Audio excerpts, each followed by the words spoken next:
Welcome to today's deep dive. We are tackling a highly provocative essay today. Oh, highly provocative doesn't even begin to cover it. It's intense. Right. So this is a translated essay, originally written on August 14, 2025, by a writer named Suefeng. Yeah, and the mission for our conversation today is to unpack this incredibly bold assertion he makes. Exactly. He basically questions the validity of almost every famous thinker in human history. Which is quite the claim, and we want to discover exactly what his elusive solution actually entails. Yeah. The title of the essay alone pulls absolutely no punches. It's called Thinkers Without a Worldview of Life Are All Lame. And just to clarify, life is spelled in all capital letters in the text. Yes, all caps. Eh. So to get us into the right headspace for this, I want you to imagine walking into the ultimate museum of human brilliance. Okay, I'm picturing it. You're strolling down these grand marble hallways, taking in the absolute titans of history.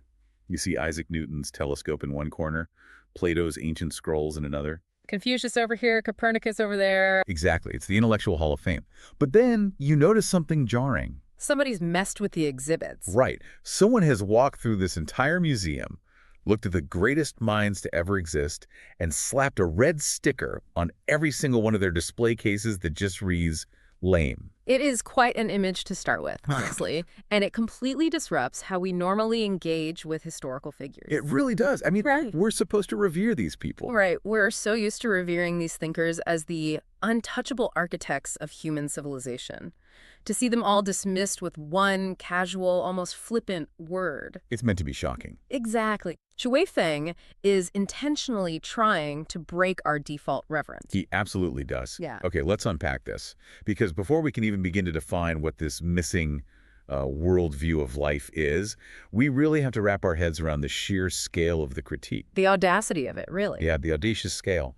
Yeah. This author isn't just taking a shot at one or two philosophical rivals in a specific academic niche. No, he is casting a net that covers millennia of human thought. Right, cutting across entirely different disciplines, cultures, and eras. Exactly. And what's fascinating here is how the author systematically levels the playing field to prove his point.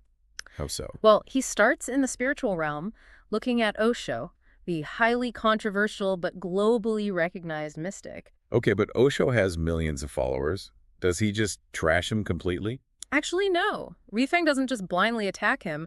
The text praises Osho's worldwide fame, his profound insights, and his undeniable honesty. Oh, wow. So he respects him. The author admits he deeply admires those qualities, but then the standard is applied. The worldview standard? Right.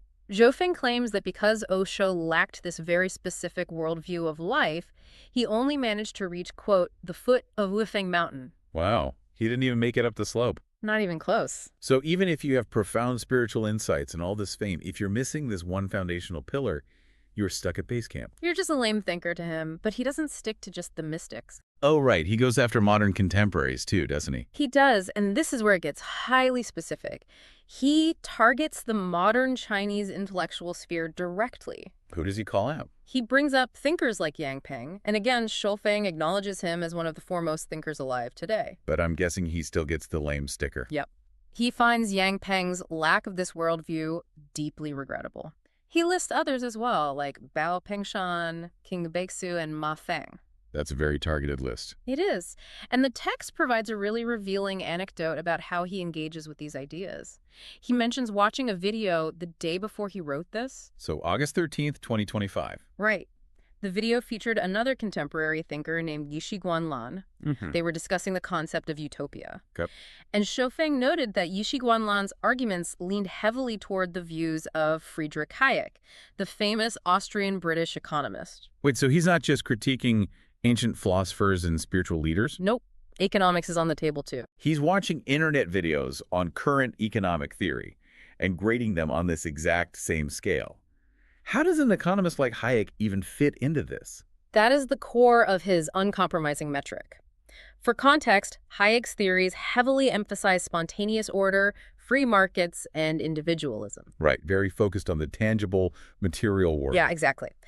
Hayek believed that decentralized individual choices in the present are what create societal order. So what was this thing's reaction to that? One of profound disappointment. Really, just complete disappointment. Yeah, because if we look at the mechanics of why, Hayek's philosophy is built entirely on immediate material market forces. It completely ignores any eternal or spiritual timeline. I see. To Sweffing, applying economic theories to achieve utopia without an overarching multi-generational worldview of life is, well, it's like trying to build a house by only focusing on the paint color. While completely ignoring the fact that you don't have a foundation. Exactly. That makes sense of his disappointment, but then, he takes this same standard and applies it to the hard sciences. He spares no one. He crosses over from economics and spirituality and takes down the historical legends. Confucius, Laozi, Plato, Aristotle. And then he throws in Copernicus. Right.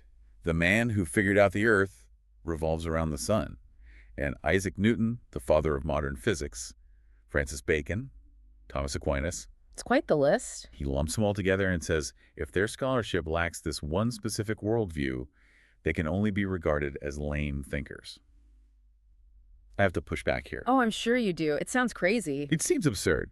If I look at Newton's laws of motion or Copernicus mapping the solar system, why do they fail the prerequisite for their jobs? Right. What does gravity have to do with philosophy? Exactly. What does mapping the physical universe have to do with a philosophical worldview of life? I completely understand the skepticism, but we have to look at how Krifeng defines the role of a thinker. Okay, how does he define it? To him, hard science, ethics, and economics are not isolated pursuits.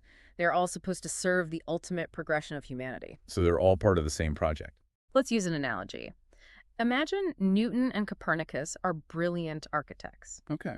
Newton figures out exactly how the steel beams need to carry the weight, gravity, physics.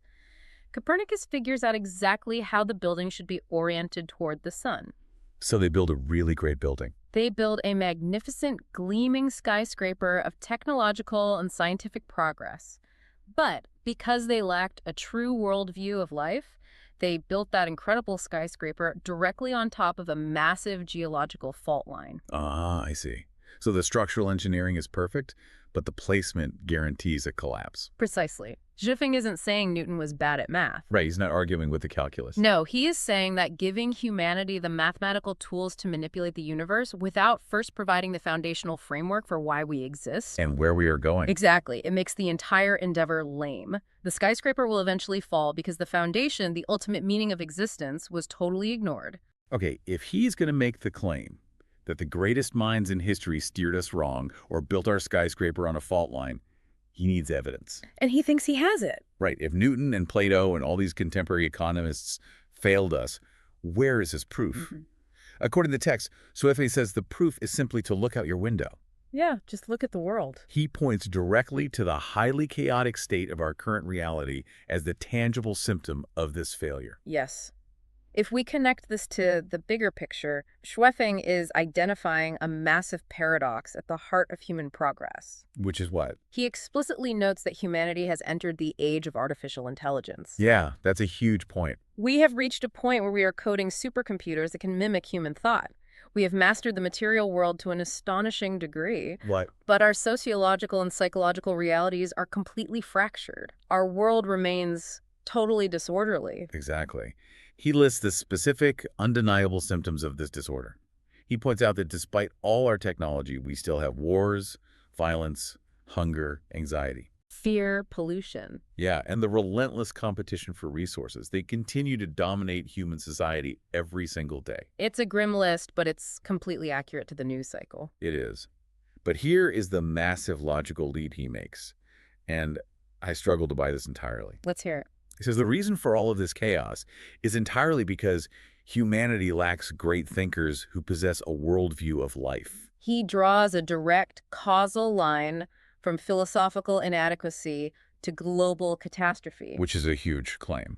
It is, but he argues that because our foundational thinkers lacked this complete worldview, our wisdom simply didn't scale with our tools. We got the tech, but not the maturity. Right. We built the tools of gods, but we're still operating with the philosophy of fearful, short-sighted mortals. Right. It's like we've upgraded humanity's car engine to a supercomputer using AI, and we're blasting down the highway at 1,000 miles an hour. And suddenly realizing the steering wheel isn't connected to the tires. Yes, I get the danger of that. Yeah. But I have to challenge his premise. Go for it. Is it really fair to blame global hunger and the brutal competition for resources purely on the lack of one specific philosophical worldview? You think there's another culprit? Isn't that letting human nature off the hook? I mean, greed, tribalism, the biological drive to survive and reproduce. Sure. Surely those biological imperatives cause wars just as much as a lack of a philosophical framework. I hear that, but Shuang would likely argue that blaming human nature is exactly the kind of cop-out that lame thinkers use to excuse their own incomplete philosophies. Oh, wow. So he'd just say, I'm being lame right now. Basically, to him, what we call base human nature, greed, tribalism, short-term survival, is merely the default setting of a species operating in the dark. Okay, so it's a symptom, not the root cause. Exactly. His counterargument is that a true functioning worldview of life would be powerful enough to override or properly channel those biological instincts. It would give us a better operating system. Right. The reason greed runs rampant isn't because it's an unbeatable biological force. It's because there is no grander, universally understood framework to contain it. We default to our base instincts because our intellectual giants never gave us a comprehensive alternative. An alternative that actually works on a macro scale. Yes. That is a compelling defense, I have to admit. So if this missing worldview is the magic bullet that could have prevented our disorderly, violent world. And the lack of it is what makes a genius like Newton lame. Right. We desperately need to know what this worldview actually consists of. What exactly is the worldview of life? Well, the author lays it out by posing a series of monumental, almost overwhelming questions that any true thinker must be able to answer. What kind of questions? He demands they address. What is life? What is the origin of life? What is its essential nature, value, and meaning? Okay, those are massive questions, but honestly, plenty of philosophers have tried to answer the meaning of life. Sure, they have. That alone doesn't seem to separate the lame from the profound. True, but Sifeng goes further, and this is where the mechanics of his philosophy really diverge from standard thought. Okay, lay it on me. He asks, is life eternal, or does it arise and perish? What significance do time and space hold for life? So he's expanding the scope. Massively. He is arguing that if a philosophy views life within a localized three-dimensional space and a linear biological timeline of maybe 80 years, it forces a scarcity mindset. Because there's a ticking clock. Exactly. If time and space are limited, resources are limited, and therefore competition and anxiety are completely inevitable. Here's where it gets really interesting. He zeroes in heavily on the requirement to look beyond the present. Yeah, he hates short-sightedness. He argues that without this worldview, philosophies are, in his words, short-sighted. They focus only on living this present lifetime well. And they completely ignore the next lifetime. Exactly. The next lifetime is key. This raises an important question about the time horizons we use to make decisions. Yeah. The author is essentially demanding that thinkers view existence not as a temporary single lifespan, like a biological blip, But as what? as a continuous, eternal phenomenon spanning time and space. I love looking at this through the lens of incentive structures. It's like comparing a standard philosophical worldview to a head coach playing a single-season game plan. Okay, I see where you're going with this. If a coach only cares about winning this year and has absolutely no regard for the future, they might trade away all their future draft picks, exhaust their star players, and completely ruin the franchise for the next decade. They maximize short-term glory at the cost of long-term survival. Yes. Weifeng is demanding a multi-generational, eternal franchise strategy. But I still have to ask the practical question. Which is? Can a thinker provide a perfectly sound, helpful, and moral outlook for humanity just by focusing on the here and now? You'd think so, but I mean, does an ethical system or an economic theory really need to incorporate the concept of a next life to stop a war or prevent pollution? according to the text, the answer is an emphatic no. Really? No exceptions? None. A philosophy cannot provide a correct system of values or a sound ultimate goal if it ignores the future. And it comes down exactly to that mechanism of incentives you just mentioned. How so? Think about how a person makes economic or social decisions. If a philosophy only focuses on this life, then the ultimate logical goal of the individual is always going to be maximizing their own comfort, wealth, and status right now before they die. Because why wouldn't they? Right. That inevitably leads to the pollution, the hoarding of resources, and the anxiety Schreffing listed earlier. If this life is all there is, the stakes are terrifyingly high. So people will logically fight tooth and nail for survival. Because the clock is ticking and whoever dies with the most toys wins. Yeah, exactly. But if a thinker provides a worldview where life is eternal, where there is a literal next life that you must experience, the underlying math of human behavior completely shifts. Oh, I see. Suddenly, hoarding resources or polluting the earth for a quick profit becomes completely irrational. Because you are going to have to live in the toxic mess you made in your next life. Exact. Or, at the very least, your eternal spiritual progression is severely stunted by those selfish actions in the present. Right. The time horizon expands so massively that short-term destructive behavior isn't just immoral. It becomes illogical. Yes. That is why Xu Feng is so disappointed in Hayek's economics, or why he calls Newton lame. Because they didn't expand the timeline. If Newton just gives us the data on how gravity works, but offers no framework for why our consciousness is experiencing gravity across multiple lifetimes, he isn't giving us an incentive to treat each other better. He's just handing us tools without a blueprint. And tools without a blueprint, as we see with our current AI age, don't inherently contain wisdom. Which brings us to the profound personal stakes of this entire essay. Because as much as it's fun to talk about the failings of historical titans, Xu Feng isn't just writing this as an abstract grading rubric for dead guys. No, it's highly practical. This text has direct, immediate implications for how you, the listener, navigate your own reality today. It really does. Toward the end of the essay, he asks two very pointed questions.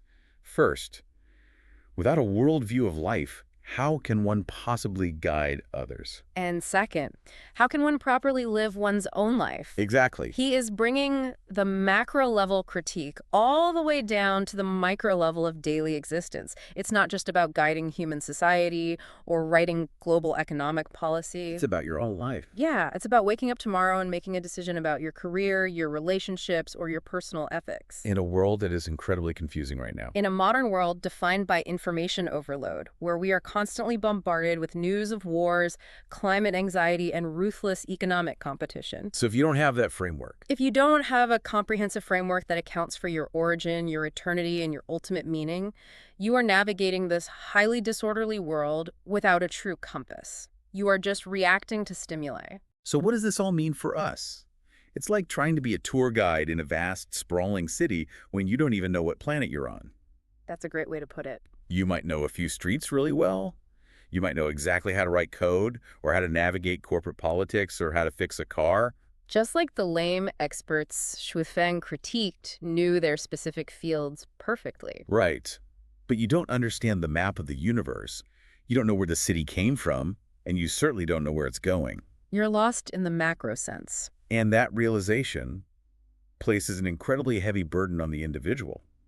Because if we can't rely on the foundational teachings of Plato, and we can't rely on modern intellectuals, Who do we rely on? exactly, it means we have to find or develop this eternal worldview ourselves. And that is the stark, uncompromising reality of his conclusion from August 2025. He writes, "All thinkers who lack a worldview of life are lame." No asterisk. There is no asterisk. There are no exceptions for being a really good physicist or a really popular mystic. Xu Feng is demanding a complete paradigm shift in what humanity considers to be profound thought. It's all or nothing. If an idea doesn't answer the eternal questions of space, time, and the next life, it is ultimately insufficient for human flourishing. Well, we have covered a massive amount of intellectual ground today. We really have. We started by looking at this incredibly provocative dismissal of historical giants. Everyone from Osho to Isaac Newton being labeled as lame because they lacked one specific foundational pillar. Then we move through Xu Feng's diagnosis of our modern world. Right, where he argues that our incredible AI-driven technology is completely decoupled from our wisdom. Resulting in the undeniable symptoms of war, pollution, and global anxiety. And we deeply unpack the mechanics of his solution. Yeah. The absolute necessity of the worldview of life. It's a philosophical framework that forces us to look beyond our short biological lifespans. By demanding we consider our origins, our eternity, and crucially, our next lifetime. Which fundamentally rewires human incentive structures, shifting us away from short-term greed and toward eternal progression. It is a heavy, challenging text, and it's one that forces you to reevaluate the foundation of almost everything you've ever been taught. It definitely shakes things up. But before we go, I want to leave you with one final thought to mull over building on the realities of the text. Oh, I'm curious. Well, Xu Feng explicitly points out that humanity has entered the age of artificial intelligence. Right, he makes a point of that. Now, AI is a creation entirely of our own making. Yeah. It processes data, it solves complex problems, and we are increasingly handing over the keys of our society, our economies, and our logistics to it. We are putting a lot of faith in it. But an AI has no soul. It has no concept of its own mortality, and it certainly has no capacity to comprehend a next life for itself. That's true. It's purely material and present-focused. So we have to ask, if Yofeng defines a lame thinker as an entity that focuses only on the present, without considering eternity or the next lifetime, will artificial intelligence inevitably become the ultimate lame thinker? Wow. And if we blindly follow its algorithmic guidance, will it forever trap human society in the short-sighted, highly anxious present that Shuefeng is so desperately warning us about? That is a chilling thought, and it's a crucial question we have to answer as we navigate the future of our civilization. Thank you so much for joining us on this deep dive. Keep asking the big questions, keep exploring the mechanics of the ideas around you, and most importantly, keep questioning the foundational ideas of the thinkers you admire most. We'll see you next time.